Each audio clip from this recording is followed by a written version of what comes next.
वर्षा की सहेली रवीना की शादी हो रही थी। आज वर्षा रवीना की मेहंदी की रस्म में थी। अरे रवीना, तेरे हाथों की मेहंदी तो बहुत अच्छी लग रही है। मीरा दीदी, जरा इसकी और अच्छे से डिजाइन बनाइए। हमारे जीजू को रवीना की मेहंदी पसंद आनी चाहिए। चिंता मत करो, उनको मेरी मेहंदी जरूर पसंद आएगी।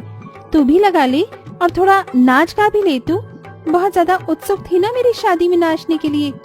हाँ हाँ जरूर, अभी लगाती हूँ मेहंदी। गांव में मेहंदी की कीप का ज्यादा रिवाज नहीं था, सिर्फ दुल्हन ही लगाती थी, वरना गांव में सब मेहंदी के घोल को हाथ पर उंगलियों से लगाते थे और उसी तरह वर्षा भी अपनी उंगलियों के पोरों को भर रही थी। देख रवीना, मैंने अपनी दोनों हाथों पर मेहंदी लगा ली है। अब तेरे जश्न की बारी है। ओ तेरे हाथ विच मेहंदी का रंग खिला है, तुझे सपनों दा चंगा महबूब मिला है। मेरी बनो प्यारी प्यारी, सारी दुनिया से न्यारी न्यारी, इसी डोली में तू ले जा, डोलिया ले जा। इसके बाद दोनों सहेली बाकी सब भी नाचने गाने में लग जाते हैं। फिर 2 दिन बाद रवीना की शादी हो जाती है और वो अपने ससुराल चली जाती है। वहीं 10 दिन बाद वर्षा के हाथ की मेहंदी फीकी पड़ जाती है और वो दोबारा मेहंदी को पीसकर अपने हाथ पर मेहंदी लगाती है। वाह, मेरे हाथों से कितनी अच्छी मेहंदी की खुशबू आ रही है। मुझे तो बहुत पसंद है। इस बार तो और भी अच्छी मेहंदी रचेगी मेरे हाथों पर। अरे ये क्या करती रहती है तू, हर वक्त जब देखो मेहंदी लगाती रहती है। हाथ से उतरी नहीं कि अगले दिन फिर मेहंदी। अरे तुझे कोई काम धाम करना है या नहीं? ओफो माँ, आपको पता तो है मुझे मेहंदी कितनी पसंद है। लगाने दो ना, क्यों बोल रहे हो? कर लूंगी काम। ठीक है, कपड़े धो लियो फिर मेहंदी उतारने के बाद। ना ना ना ना माँ, मैं कोई गीला काम नहीं करूंगी। अगर आपको कुछ और करवाना है तो करवा लो। कल तक तो मैं अपने हाथ को भिगोऊंगी भी नहीं, वरना मेहंदी कैसे रचेगी? शादी नहीं हुई है तेरी जो मेहंदी रचाएगी। खैर, बड़ी हो गई है तू, अब तेरे लिए मुझे रिश्ता देखना ही होगा। अच्छा, अब आप शादी करवाओगी? हाँ तो करवा दो, तब तो मैं अपने हाथ और पैर पर भी बहुत ज्यादा लगवाऊंगी मेहंदी। हे भगवान, कुछ नहीं हो सकता इस लड़की का।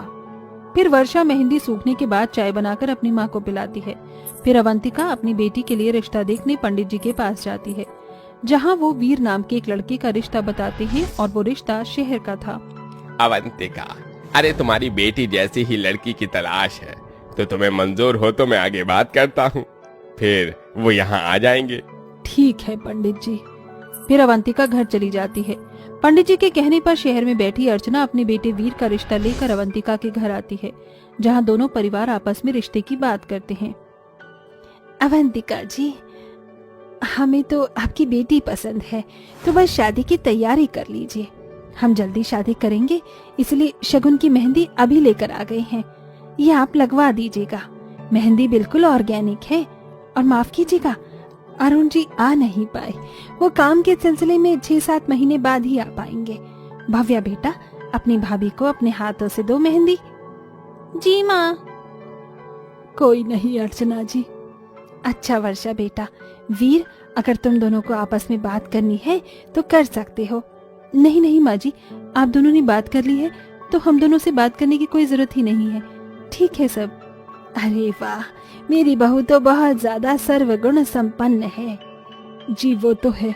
वर्षा बेटा, जरा चाय पकौड़े तो लेकर आओ। आप सब नाश्ता कीजिए ना। वीर बेटा, आप भी लीजिए। जी जरूर।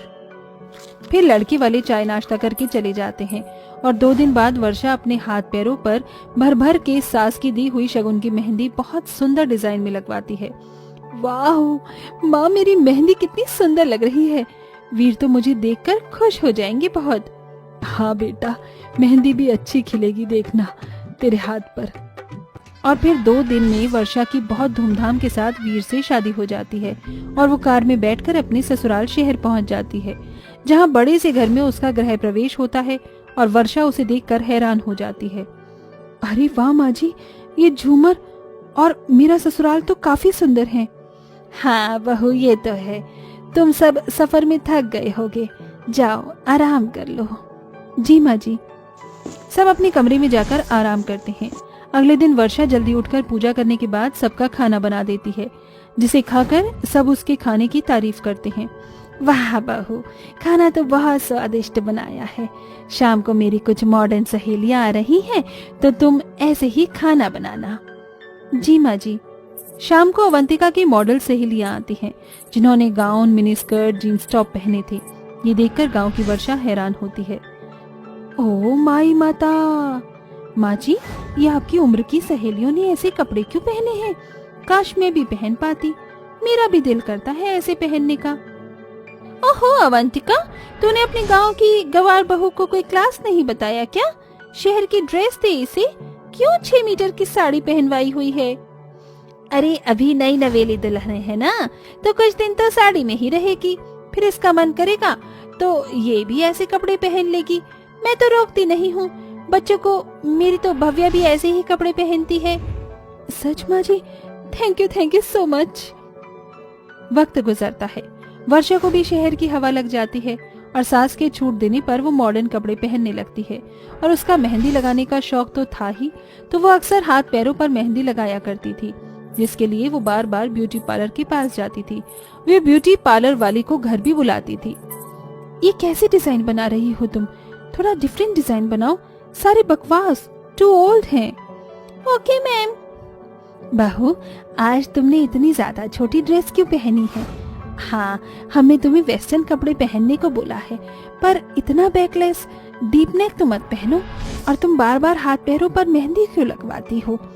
ओफो माँ जी, मुझे बचपन से ही मेहंदी का बहुत शौक है।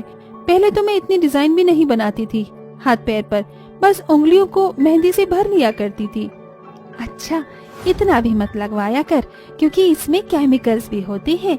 मैं कह रही थी, कल सामने वाली पड़ोसन की बेटी की शादी में जाना है, तो अच्छे से तैयार हो ना, और कल साड़ी पहनना।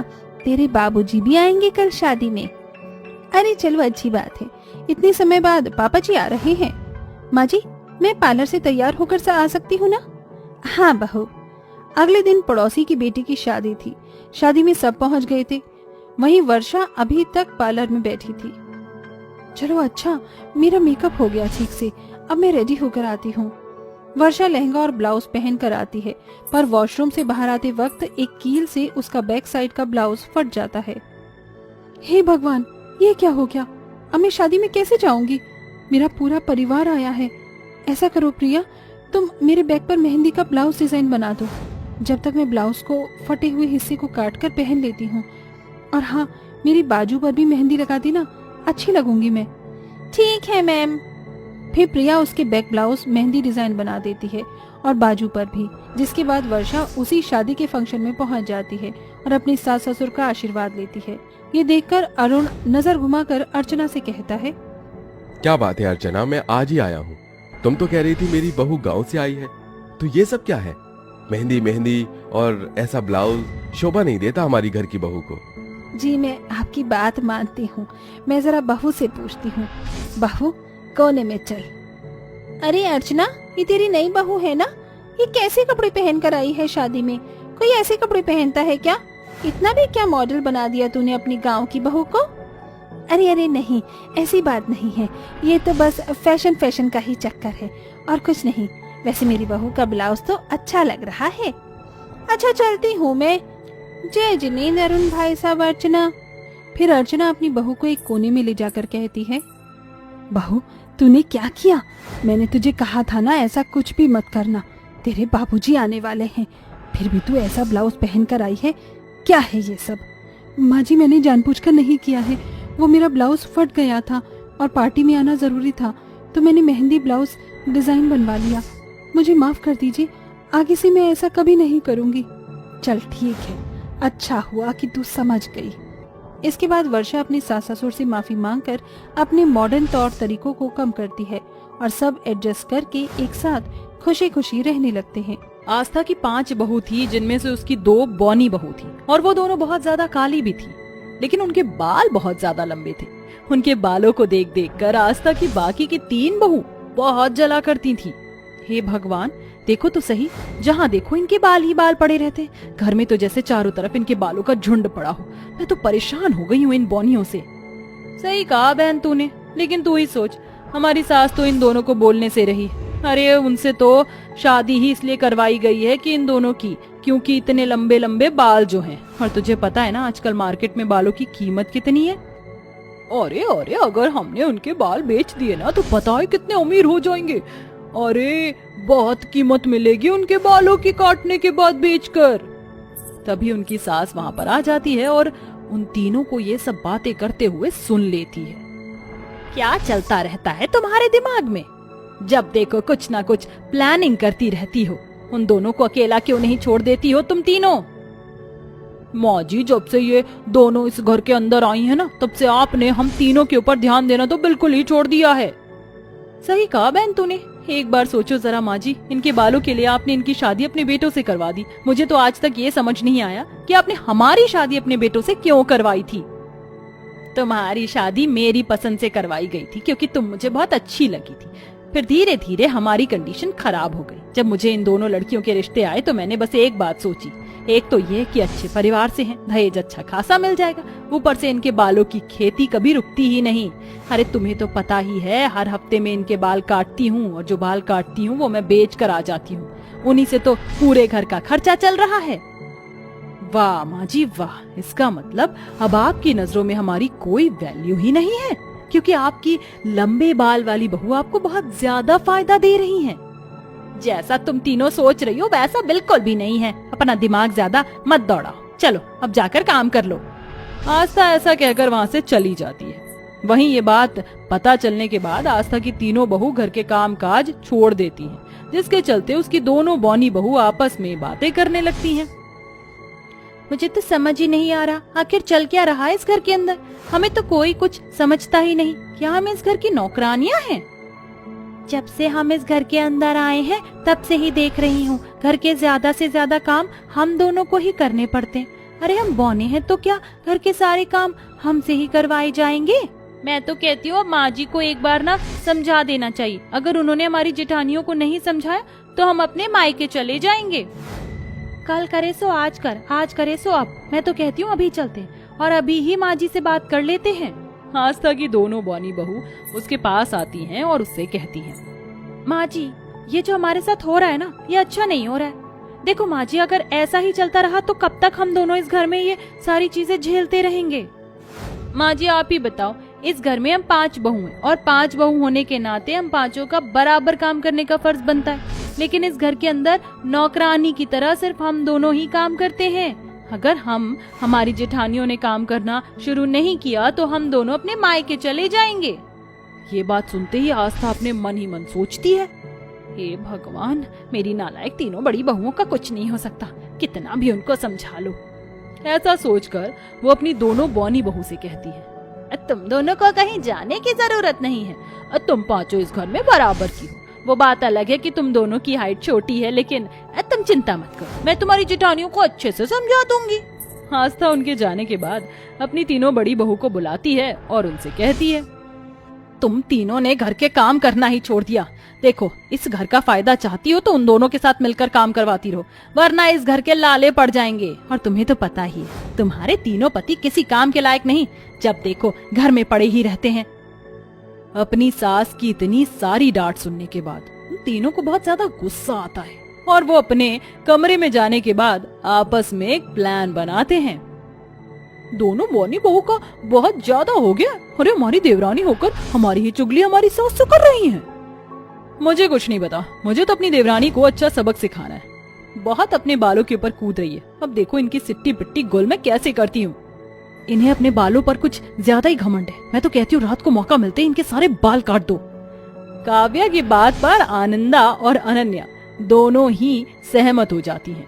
रात को वो सबके सोने के बाद मौका ढूंढती हैं और अपनी देवरानियों के बाल काटने उनके कमरे में पहुंच जाती हैं और धीमी आवाज में एक दूसरे से कहती हैं, 9 रहे गबास 9 बजे की बांसुरी, आज तो इनका काम तमाम ही कर देंगे हम तीनों। ऐसा मौका हर बार नहीं आता, चलो अब कैंची से इनके सारे बाल उड़ा देते हैं। सही कहा, चलो आगे बढ़ते और इनके बाल काटते हैं। तीनों मिलकर हेमा और रेखा के बाल काटने के लिए आगे बढ़ती हैं कि तभी वहाँ पर आस्था आ जाती है और कमरे की लाइट ऑन कर देती है। लाइट ऑन करते ही वो अपनी तीनों बहू को अपनी बौनी बहू के बाल काटते हुए पकड़ लेती है और उनसे कहती है, ये तो पता ही था कि तुम तीनों कुछ ना कुछ तो ऐसा जरूर करोगी, इसीलिए मैं तुम्हें रंगे हाथ पकड़ना चाहती थी, जिसमें इन दोनों ने मेरा साथ दिया। तभी हेमा और रेखा भी नींद से उठ जाती है। अरे आप हमारी जेठानी हो, आपको तो हमें समझना चाहिए था। हम कोई घमंड नहीं है हमें अपने बालों का, बल्कि हमें ये भी पता है कि हमारे बाल काटकर हर हफ्ते माँ जी उनसे घर का राशन लेकर आती हैं। इस बात से हमें कोई जलन नहीं है, बल्कि हमें तो बहुत खुशी है कि हमारी किसी चीज की वजह से ये घर अच्छे से चल पा रहा है।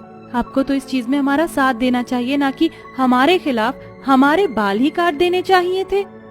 तुम दोनों बिल्कुल ठीक कह रही हो। अरे सोचो जरा, अगर इनके बाल ना होते तो ये घर कैसे चलता? हवा पानी से तो चलने से रहा। आस्था की बात सुनने के बाद उन तीनों को अपनी गलती का एहसास होता है और अपने हाथ से वो तीनों कैंचियां फेंक देती हैं।